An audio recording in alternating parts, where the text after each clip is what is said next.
قال الله تعالى لتستووا على ظهوره ثم تذكروا نعمة ربكم عليه وتقولوا سبحان الذي سخر لنا هذا وما كنا له مقرنين وإنا إلى ربنا لمنقلبون.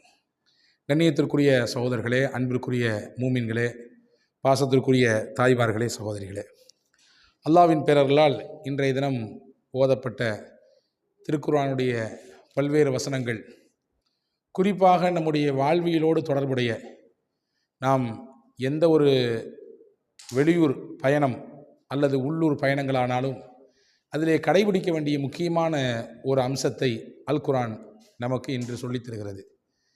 குறிப்பாக வாழ்க்கையில் பயணம் என்பது தவிர்க்க முடியாத ஒன்று இல்லையா? பயணம் செய்யாதவர்கள் யாரும் இல்லை. அது உள்ளூர் லோக்கல் பயணமானாலும் சரிதான், அல்லது இன்டர்நேஷ்னல் பயணமானாலும் சரிதான், வெளிநாடுகள் பயணம். அந்த பயணத்தின் சமயத்திலே என்னவெல்லாம் மார்க்கம் நமக்கு சொல்லித் தருகிறது பின்பற்ற.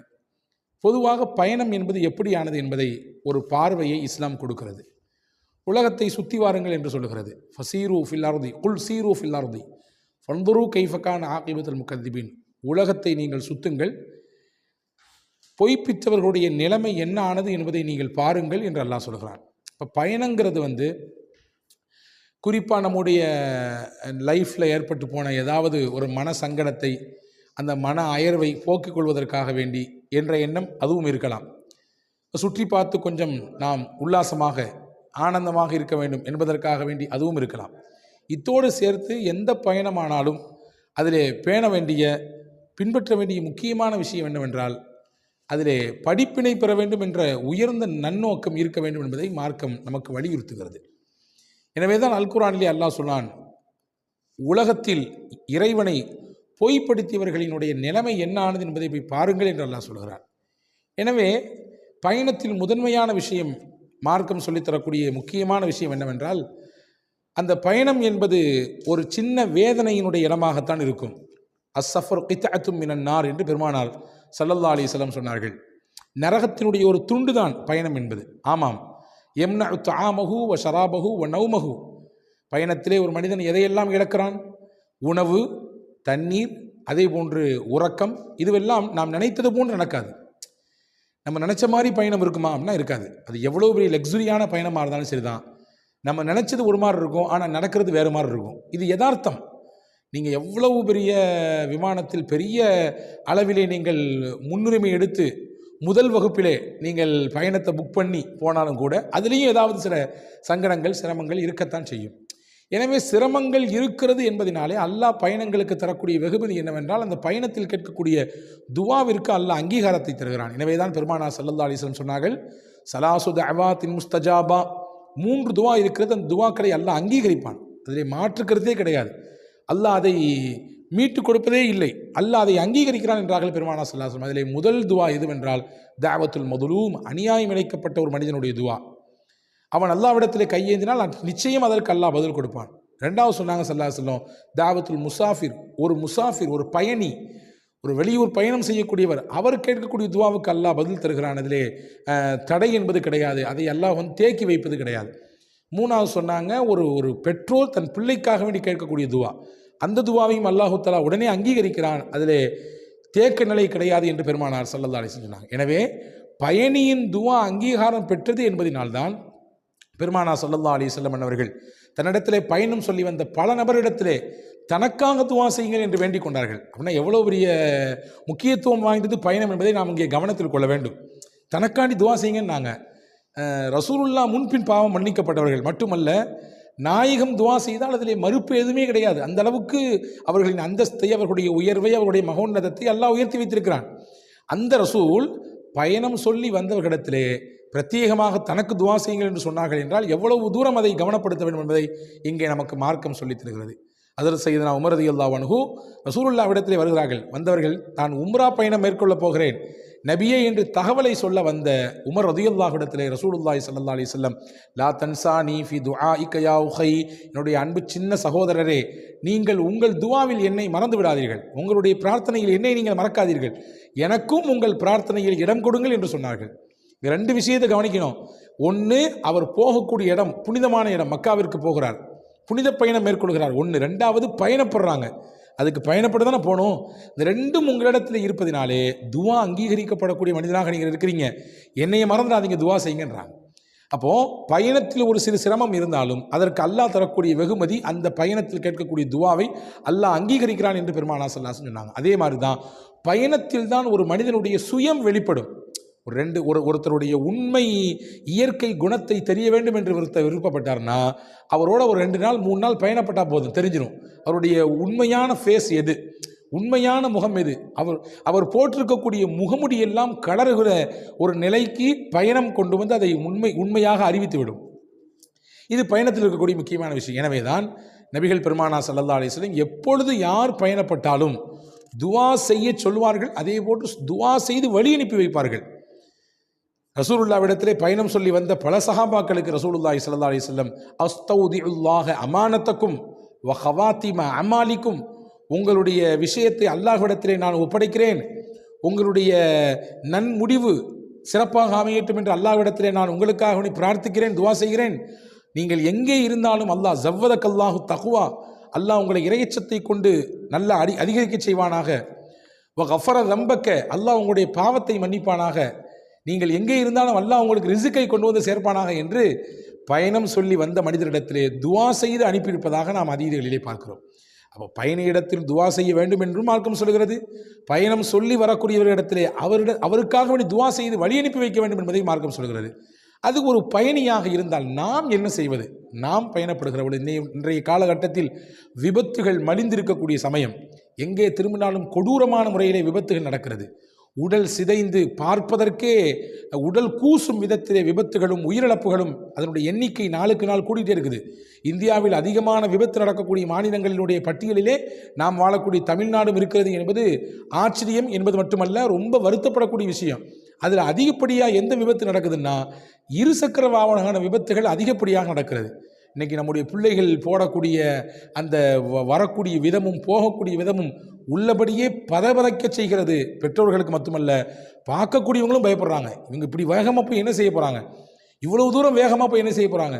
அதிலும் குறிப்பாக ரமதான் போன்ற மாதங்களிலே நம்முடைய நிறைய பகுதிகளிலே இஸ்லாமிய இளைஞர்கள் தேவையில்லாத ரேஸுகள் வைப்பதை பார்க்கிறோம். அதன் மூலமாக பல உயிரிழப்புகளை வருடம் சந்திக்கக்கூடிய சூழல் ஏற்பட்டிருக்கிறது. காவல்துறை எச்சரிக்கை செய்யக்கூடிய விதத்திலே இன்றைக்கு நம்முடைய பிள்ளைகளுடைய நடவடிக்கை இருக்கிறது என்பது மிகப்பெரிய வருத்தமும் வேதனையும் தான், இல்லையா? அப்போ பாதுகாப்பான பயணமாக நமக்கு அமைய வேண்டும் என்றால் பெற்றோர்கள் இந்த பிள்ளைகளுக்கு அறிவுறுத்த வேண்டும், துவா செய்து அனுப்ப வேண்டும். வேகம் தேவையில்லை என்பதை சொல்லிக் கொடுக்க வேண்டும். இதில் என்ன விளையாட்டு இருக்கிறது, இதில் என்ன பெருமை இருக்கிறது? வேகமாக போவது, அதிலே ரேஸ் வைப்பது, அதிலே அந்த ஸ்டாண்டை கீழே போட்டு அப்படி உரசிக்கிட்டே போகிறது, இதனால் ஏற்படக்கூடிய இழப்புகள், உயிரிழப்புகள், அது பெற்றோர்களுக்கு தான் அதனுடைய வலியும் வேதனையும் தெரியும், இல்லையா? எனவே அன்புக்குரிய சகோதரர்களே, பாதுகாப்பான பயணமாக அமைய வேண்டும் என்று அல்லாஹ்விடத்திலே துவா செய்ய வேண்டும். குறிப்பாக இன்றைக்கு ஓதிய வசனத்திலே அல்லாஹ் ஒரு இடத்திலே சொல்கிறான், சுப்ஹானல்லதி ஸஹ்ஹர லனா ஹாதா வமா குன்னா லஹு முக்ரினீன் வ இன்னா இலா ரப்பினா லமுன்கலிபூன். இது அற்புதமான ஒரு துவா. இந்த துவாவை பயணப்படுகிற பொழுது யார் பயணப்பட்டாலும் சரி ஓத வேண்டும். அது இருசக்கர வாகனமாகட்டும், அல்லது 4 சக்கர வாகனங்களாகட்டும், அல்லது ரயில் பயணமாகட்டும், விமான பயணமாகட்டும், கப்பல், எந்த பயணமானாலும் சரி இந்த துவாவை ஓதிக்கொள்ள வேண்டும்.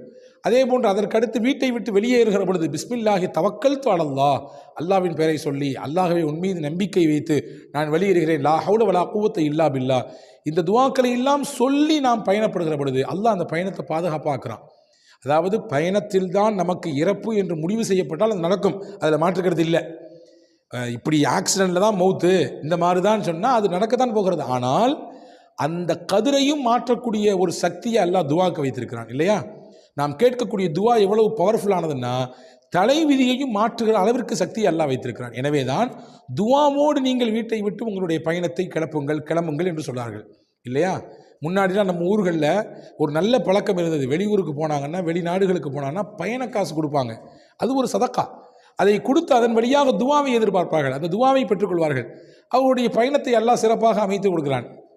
இப்போ துவாவோடு பயணம் செய்கிற பொழுது அந்த பயணம் பாதுகாப்பாக அமையும். எங்களுடைய ஆசிரியர் பெருந்தகை சொல்வார்கள், குறிப்பாக நம்ம எல்லாருக்கும் தெரிந்த ஒரு அழகான துவா, அதை நீங்கள் மனநமிட்டு அதை செய்து வருகிற பொழுது உங்கள் பயணம் எந்த பயணமானாலும் சரி அதை பாதுகாப்பாக அல்லாஹ் அமைச்சு கொடுப்பான். எல்லாத்துக்கும் தெரியும் ஆயத்துல் குர்சி. அந்த ஆயத்துல் குர்சியை ஒரே ஒரு தடவை ஓதிக்கொள்ள வேண்டும். ஓதி முடிக்கிற நேரத்திலே வலா யஊதுஹு ஹிஃபுதுஹுமா வஹுவல் அலியுல் அதீம், இந்த வார்த்தையை மட்டும் 3 தடவை ஓதிக்கொள்ள வேண்டும். அதற்கு அடுத்து நம்ம எல்லோருக்கும் தெரிந்த ஒரு சூரா ஈலாஃபி குரைஷ் என்று சொல்லக்கூடிய சூரா, சூரத்துல் குரைஷ். இந்த சூறாவை ஒரே ஒரு தடவை ஓத வேண்டும். அந்த சூறாவின் முடிவில் இருக்கக்கூடிய ஆமனஹும் மின் ஹவுஃப், இதை சொல்லித்தான் அந்த சூறா முடிகிறது. அந்த வார்த்தையை மட்டும் 3 தடவை ஓதிக்கொள்ள வேண்டும். ஆயத்துல் குர்சி ஒரு தடவை, அதை முடிக்கும் பொழுது வலா யஊது ஹிஃபுதுஹுமா 3 தடவை ஓதி முடிக்கணும்.